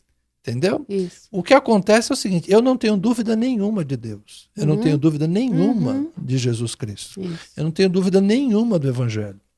Eu só estou dizendo que eu não preciso defender com unhas e dentes, de forma fundamentalista, que a Bíblia está literalmente contando os fatos exatamente como eles foram. Entendeu? É como se a Bíblia fala que o dilúvio de Noé cobriu toda a terra. A gente sabe que não tem água para cobrir toda a terra. Então o dilúvio foi local. Qualquer pensador um pouco mais exigente vai entender que foi local. Né? Até eu falo, porque está lá na narrativa bíblica, né? Que as águas cobriram a terra 7 palmos. Quem mediu? Quem estava fora morreu afogado. Não contou a história. Quem estava dentro não pode ter medido, não estava enxergando. Então, quem é que disse que as águas cobriram a terra 7 palmos? É por isso que se fala que enterrar alguém 7 palmos. Essa é uma forma de contar uma história. Houve um grande dilúvio, houve uma grande inundação, muita gente morreu, a humanidade quase foi exterminada. Talvez daquela região tenha sido exterminada, sobrou uma família. Eu acredito no fato do dilúvio. Não tenho dúvida de que houve um dilúvio. Que houve o justo Noé. Você compreende? Agora, quantos paus Noé fez a arca? Se os animais todos estavam lá, isso para mim não é necessário. O canguru não saiu da Austrália para chegar na arca de Noé. O canguru já estava na Austrália. Os animais que só existem em Madagascar não tiveram que entrar na arca de Noé para depois voltar para Madagascar.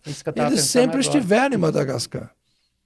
Então essa ideia de defender literalmente a Bíblia é que faz os terraplanistas doidos. O terraplanismo é o fundamentalismo. Você entende? Então eu não me vejo na obrigação hoje de defender literalmente os 11 primeiros capítulos da Bíblia. Só isso.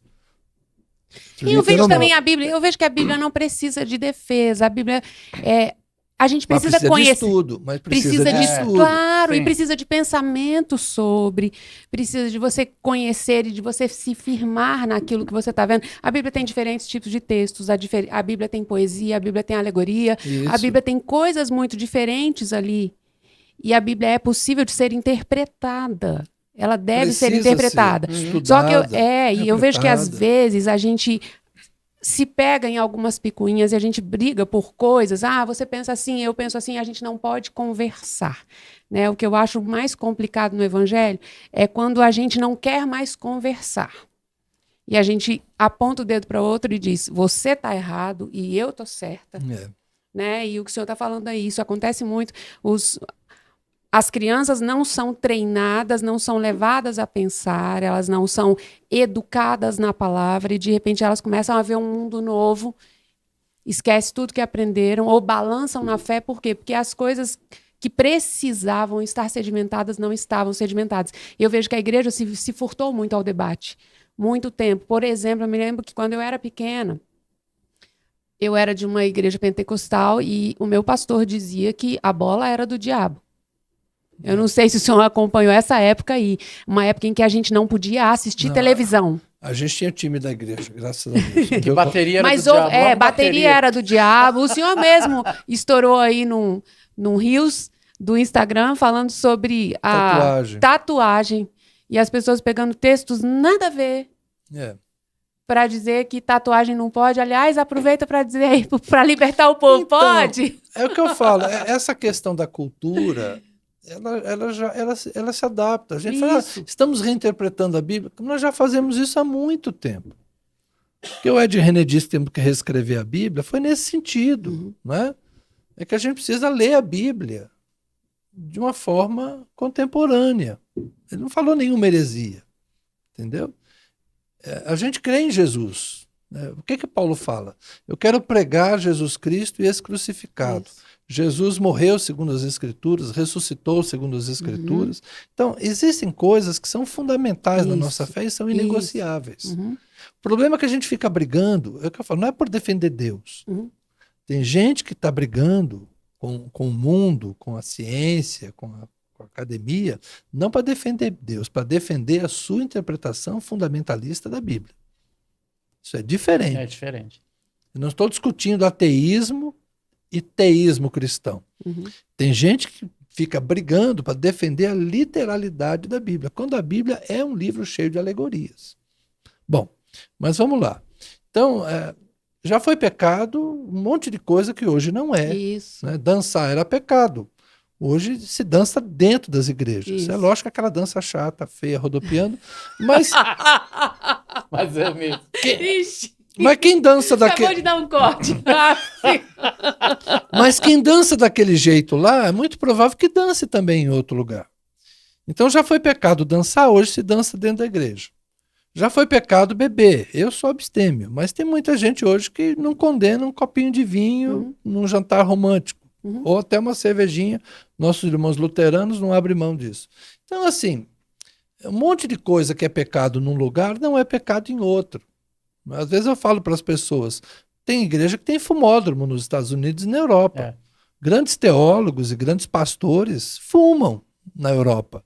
No Brasil, eles não podiam nem pregar no púlpito, que se alguém vê um cara fumando e ele for pregar, o povo sai da igreja. Uma boa parte charuto, né? É, Charutão.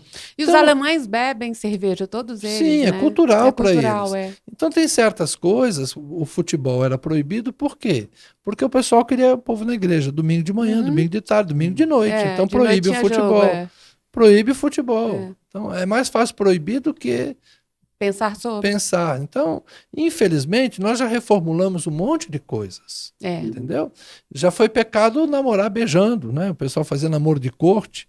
Aí descobriram um monte de casamento ruim, infeliz, Isso pararam é com esse sério. negócio. Falaram, não, vamos namorar direito, porque esse negócio de conhecer depois que casa não está dando certo. Deu ruim. Então tem muita coisa que a gente já refez, já reviu. Então, quando alguém fala que temos que repensar outras coisas, nós vamos continuar fazendo. A gente não está mais com a Bíblia. A Igreja Católica, até eu estava pensando isso hoje de manhã. Quando é que a igreja mudou da missa em latim? Na década de 60, gente, com o Concílio do Vaticano II. A missa foi em latim até o ano que eu nasci. É muito recente, né? O ano que eu nasci, as missas eram em latim, o povo não entendia nada, só falava amém. Caramba, e mudou. Né? Hoje o padre vai lá, eu estava pensando, né, como é que é o missal deles, como é que é aquela leitura do evangelho, palavra do evangelho, e até pouco tempo atrás isso era em latim, ninguém entendia nada. Então a igreja precisa evoluir. Ficam condenando as paredes pretas. Deixa os caras pintar a parede de preto, qual o problema?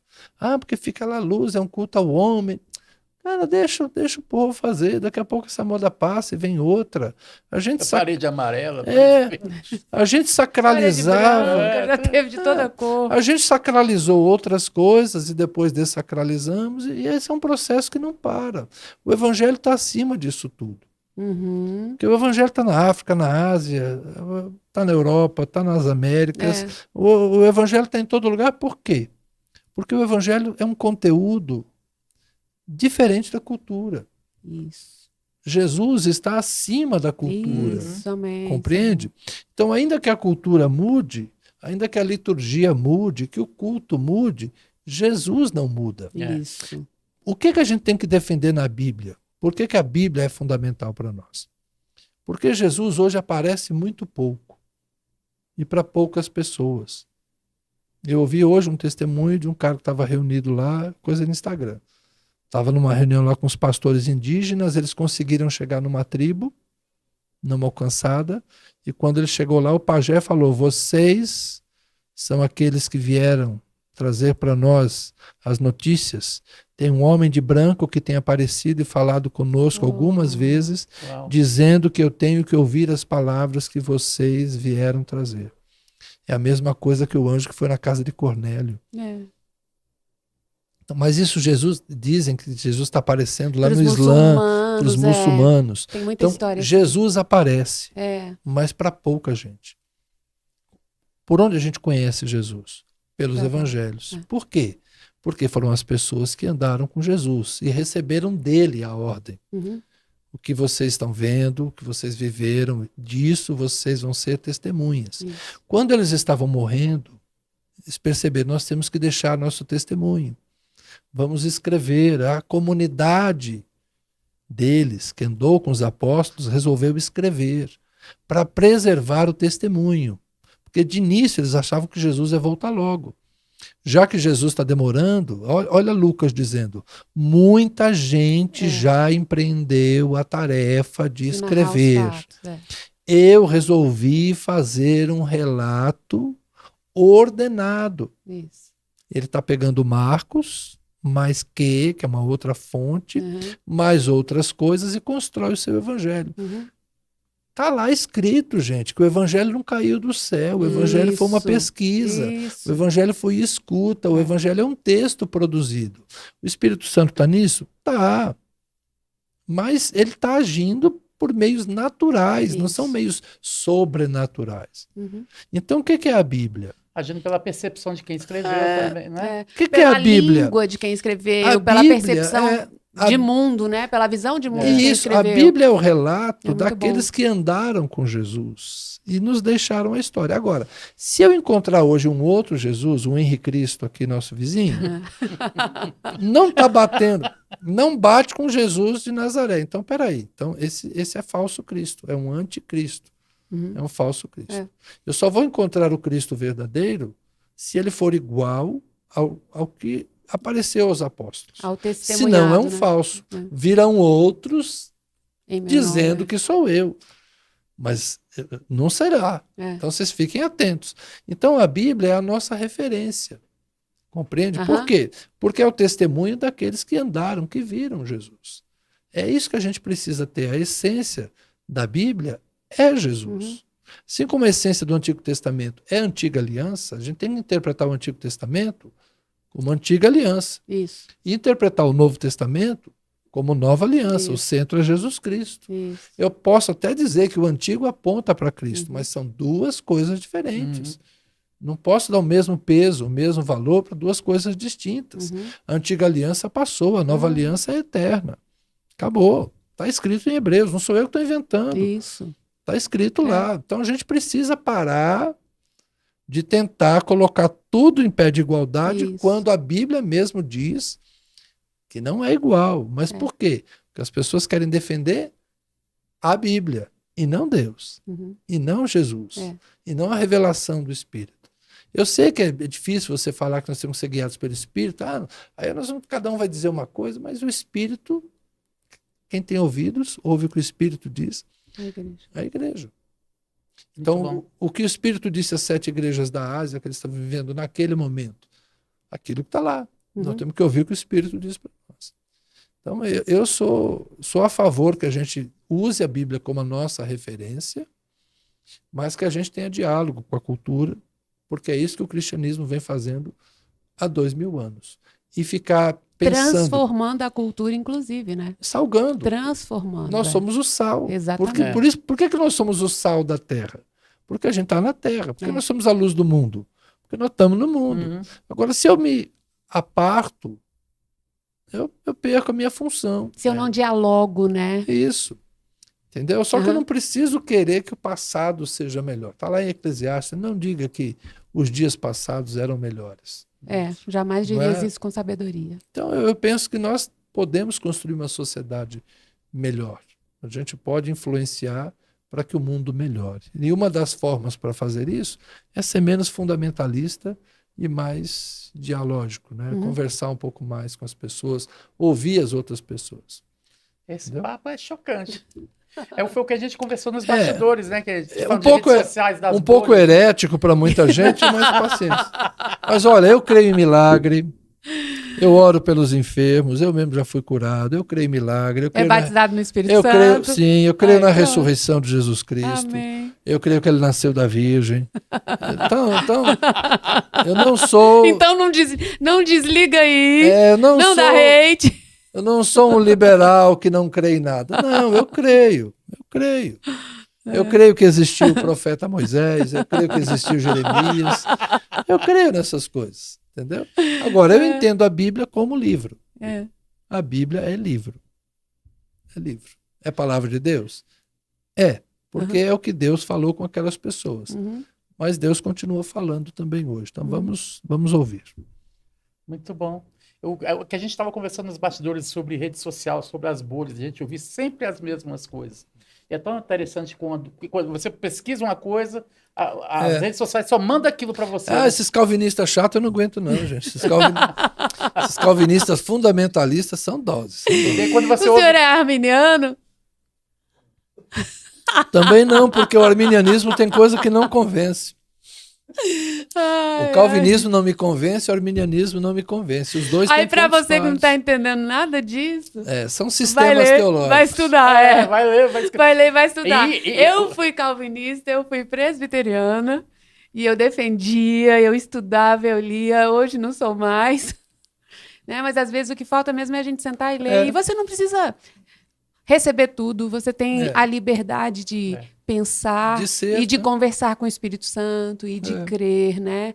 Deus não tem problema com gente que pensa. Ele É. fez gente que pensa. Deus não está nervoso com Não isso. tá nervoso. Os sistemas teológicos existem para facilitar, entendeu? Agora, eles tentam decifrar os mistérios do universo. Isso. Mas não adianta. O calvinismo não consegue me convencer. Por quê? Porque eu caio num determinismo. Entendeu? Isso. Se eu disser que Deus está no controle, tudo é culpa de Deus. Ponto. Entendeu? A bagunça Simplificando. é ele, né? Simplificando é isso. Se Deus está no controle, tudo é culpa de Deus, então eu estou fora. O arminianismo também não é satisfatório, porque tem ponto que ele não vai responder adequadamente. Entendeu? Então são sistemas teológicos que têm lacunas. Né? Mas exatamente porque um foi feito para contrapor ao outro, por isso que eu acho que eu não preciso ser nenhuma coisa nem outra. Porque o calvinismo foi uma proposta, Isso. aí quem não concordou escreveu a sua discordância, são os Isso. remonstrantes, né? E aí depois o pessoal reafirmou os pontos. Isso. Então é uma questão de doutrina teológica lá da Bélgica, da Holanda, é coisa de lá, de 400 anos atrás, então deixa os caras brigar lá. Eu estou em paz aqui, né? Estou tranquilo. A gente fica com Deuteronômio, acho que é 29, que diz que as coisas escondidas pertencem ao Senhor e as reveladas pertencem a nós e os nossos filhos. Simples assim. Para mim, o problema é você tentar colocar Deus num sistema teológico. Verdade. Entendeu? Eu não consigo colocar Deus num sistema teológico, porque para mim Deus é mais. Então, se eu digo que não, Deus só age assim, quem te disse? Exatamente. Não, a forma de Deus agir é dessa. Rapaz, ele é Deus. Tem uma música que ninguém explica Deus, né? É por aí. Então, por isso que eu não sigo nenhum sistema. Porque todos eles tentam explicar como funciona a matemática divina. Como se isso fosse possível. Como Deus age na história. Eu não sei. Deus age da forma que ele quer. Então, o Deus que eu creio é livre, Senhor e soberano.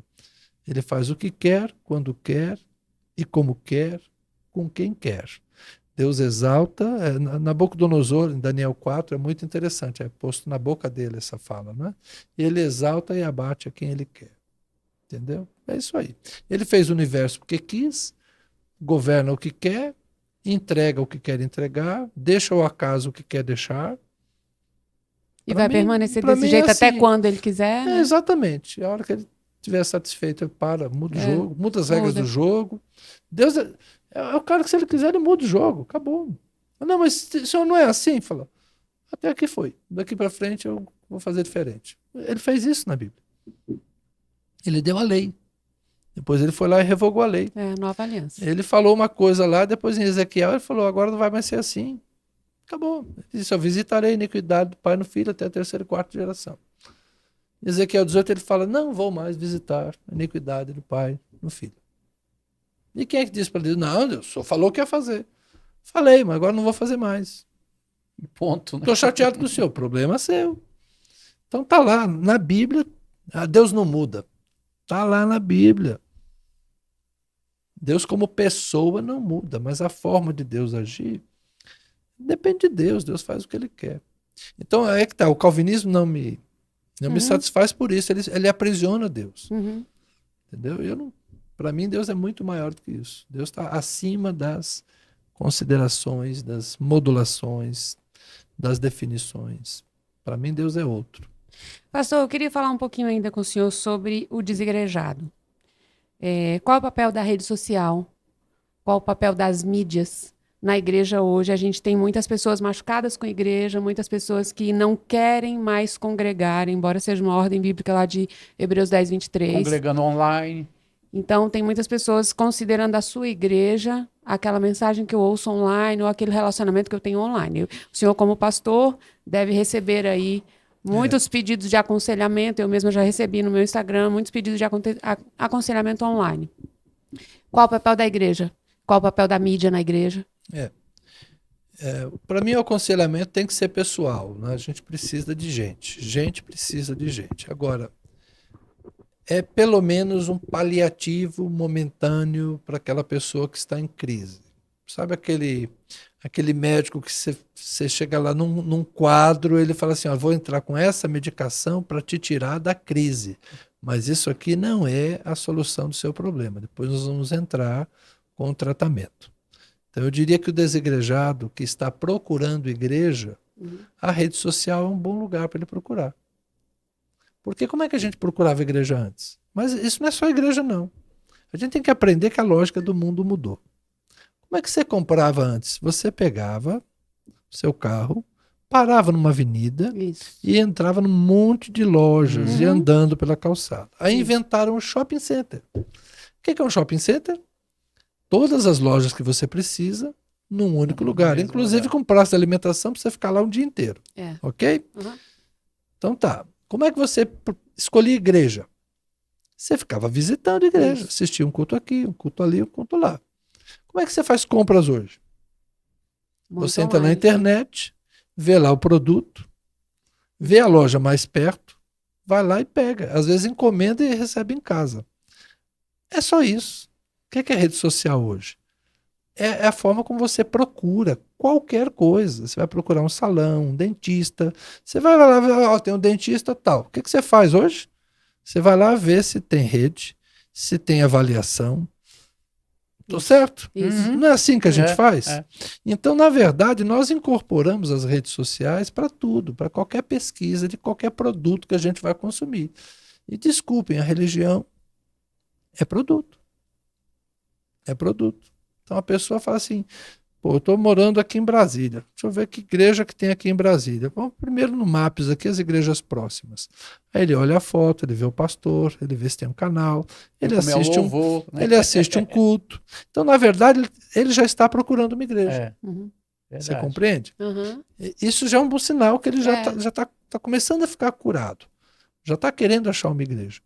E aí ele encontra uma igreja que o culto parece legal. Ele escuta uma pregação, escuta outra. Então, é isso que está acontecendo hoje. Quando a pessoa chega lá na PIB hoje, ela chega, oi pastor, tudo bem?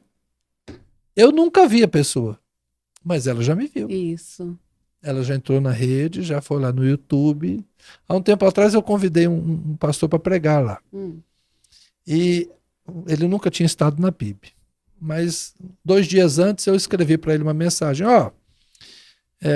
quanto à roupa, venha da forma que você quiser. Eu não uso paletó, mas fique à vontade.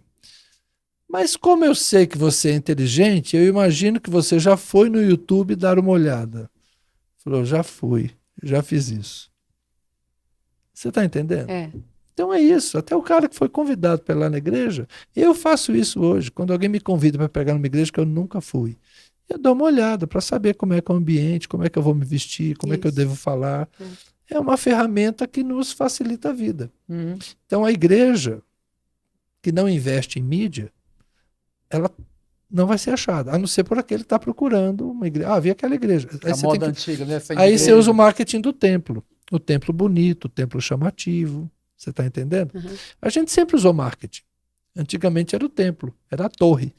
Quem tinha a torre alta, quem tinha a igreja bonita, a fachada bonita. Lembra a época recente da foto do pastor e da mulher dele? Que coisa No mais outdoor. horrorosa, que coisa mais horrível, né, que se fez nesses dias, né? Era a foto dela e um slogan da igreja: aqui você será amado. Coisa mais brega, né, gente? Mas o que é isso? O que é isso? Marketing. Para que o povo que passa na rua, que passa de ônibus, que passa de carro, veja a igreja. A gente queria ter as igrejas onde? Nas avenidas onde passava ônibus. Isso. Verdade. É. A lógica hoje mudou. É. Hoje, como é que você quer ser chamativo? Você tem que ter estacionamento, porque as pessoas usam carro, e você tem que ter rede social para que as pessoas te encontrem antes. Então, é uma ferramenta de busca. Né? Agora, se o que eu entrego é o evangelho, e se o que a pessoa está buscando é o evangelho, isso vai ser bom. Eu pretendo fazer isso, né? Entregar o evangelho. Pregar o evangelho. Que o nosso culto online não seja para que as pessoas nunca mais voltem ao templo, mas para que as pessoas se animem a voltar para um templo. E eu tenho tido esses testemunhos de gente que estava desinteressada, não queria mais saber de igreja, primeiro viu no Instagram, aí ficou interessado, começou a assistir as pregações, aí foi para o YouTube, começou a assistir os cultos, e agora já me escreve assim, estou procurando uma igreja. Tem uma PIB aqui. Que legal. Ela falou, PIB é o seguinte, é a primeira igreja batista, mas cada igreja batista É uma igreja. é uma batista. igreja. e batista. Então não quer dizer que a igreja aí é igual aqui, não quer dizer que o pastor aí pensa como eu penso aqui. Mas procure as igrejas, vai nas suas cercanias. E às vezes eu até dou uma olhadinha, vejo, encontro ali, eu procuro para a pessoa no Maps, vou lá dar uma olhada, ó, acho que a igreja tal é legal, dá uma visitada lá. Eu mando as pessoas para a igreja. É o que eu estou fazendo, entendeu? Acho que é meu trabalho. Uhum. Já que está surgindo um pequeno grupo de pessoas que me pedem o conselho, eu podendo aconselhar a que volte ao templo, é o que eu estou fazendo. Mas eu diria que é para tirar as pessoas da crise, trazer as pessoas de volta para a igreja. Uma pesquisa nos Estados Unidos indicou que 30% dos desigrejados, não sei se são 30 ou 50, em 5 anos vão voltar a procurar uma igreja. Mas eles vão querer um outro tipo de igreja. Que o foco não seja dinheiro, que não seja igreja cheia de atividades, ou seja, que exija dele tempo, entendeu? Uhum. E que seja uma igreja que seja acolhedora com todas as pessoas, que é uma igreja que não tenha preconceitos. É. E aí nós vamos ter dificuldade para trazer os nossos jovens de volta. Porque os nossos jovens não toleram mais o preconceito. Nas universidades eles aprenderam a não ser preconceituosos. Vocês compreendem? Uhum. E nós, as igrejas, ainda não estamos preparados para termos pessoas que sejam tão abertas para os relacionamentos. Esse vai ser um desafio legal. Já está acontecendo, né? E vai ser mais interessante daqui para frente. É. Uau. Papo chocante, pastor.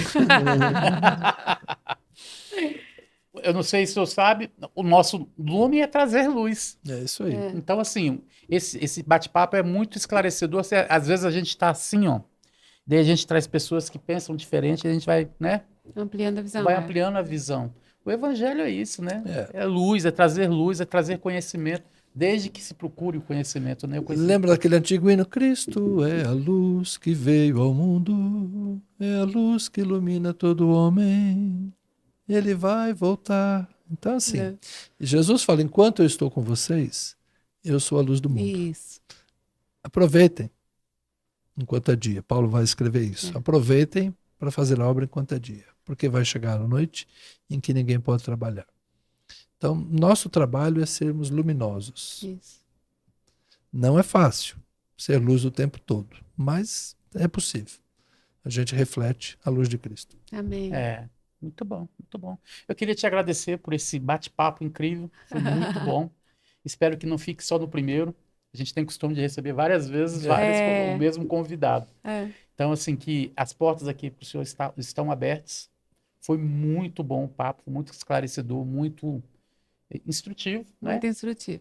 E eu queria que você deixasse suas considerações finais nessa câmara aqui, falasse com o seu público, o nosso público, que está te conhecendo agora pela primeira vez. É, pessoal, cuidado. Cuidado com vocês ouvem a meu respeito. Tá falando sério, né? Falando sério. Os rótulos e as generalizações tendem a ser injustos. Então, às vezes, por causa de uma fala de uma pessoa que as pessoas nem conhecem direito, as pessoas vão te rotular, te classificar, e é o processo hoje, né, do cancelamento, né? Então, é rotular e cancelar. Eu, graças a Deus, não estou preocupado, né, em colocar um rótulo na minha testa, mas eu estou preocupado em ser autêntico, ser verdadeiro, ser sincero. E esse sou eu, com as minhas dúvidas, com as minhas perguntas, com os meus pensamentos, com as minhas reflexões. Tenho muita convicção em Jesus Cristo, tenho muita convicção no poder do Evangelho, tenho muita convicção no valor da igreja. Tenho, como eu disse no começo, muita certeza de que Deus me chamou para pastorear e sei da responsabilidade que isso representa. Faço isso com muita alegria. As redes são uma experiência nova e pretendo usá-las para o bem, para fortalecer pessoas, para encorajar pessoas. E tenho, sim, uma preocupação, preparar melhor a igreja para as próximas décadas. Eu não sou saudosista, eu não acredito que o tempo vai voltar. Eu acredito que nós já vivemos um grande avivamento lá atrás e hoje nós temos que nos preparar para enfrentar os novos anos que serão diferentes. E a melhor forma de fazer isso é pensarmos, refletirmos e procurarmos avançar. Mas, eu costumo dizer, menos retrovisor e mais para-brisa. Ou seja, eu quero uma estrada mais visível adiante e com pequenas percepções do que ficou para trás. E assim que eu pretendo caminhar. Muito obrigado, foi muito abençoado. Espero que a gente tenha outros papos. Com certeza. Muito obrigada, pastor. Foi ótimo receber o senhor aqui. Foi ótimo conversar, né? E a gente deixa para você, a gente convida você a seguir o nosso canal, a estar com a gente aí. Manda esse papo para os seus amigos, ajuda esse povo aí a pensar. Exatamente. Pense a respeito, tenha as suas próprias convicções, chegue às suas próprias conclusões e aprenda sempre. Esse bate-papo de hoje foi um alargar de tendas, sabe? Quando a gente está limitado de repente em algumas coisas e chega uma pessoa e fala assim, ei, a estaca das tuas tendas podem avançar um pouco podem mais. alargar. E isso é esclarecedor para você. Então, se você gostou, compartilha, deixa seu comentário, acesse as redes sociais do pastor, se torne seguidor, sugue um pouco mais. Isso aqui foi só um aperitivo do que ele tem para mostrar, do que ele sabe a respeito de Deus, do que ele vive a respeito de Deus. E isso para a gente é enriquecedor, né? E aí, o Lumen é isso, é trazer conhecimento para você que você não fique em quatro paredes, que você não fique limitado àquilo que você acha que é a verdade absoluta das coisas. Verdade absoluta das coisas é Deus. Agora, você conhece Deus o suficiente para saber que sabe de tudo? Hoje, se você ficou, de repente, ouviu coisas que você não está acostumado, você viu que tem muito mais coisa de Deus para estar conhecendo. Você não sabe o que os outros dizem por aí. Exatamente. Então, fica aí a nossa dica. Siga a gente, @lumen.podcast, @keila.vilasboas, Rick Vilas. Eu nunca sei. O seu, pastor, José Carlos Pibe. E nessas câmeras centrais aqui, a gente se despede.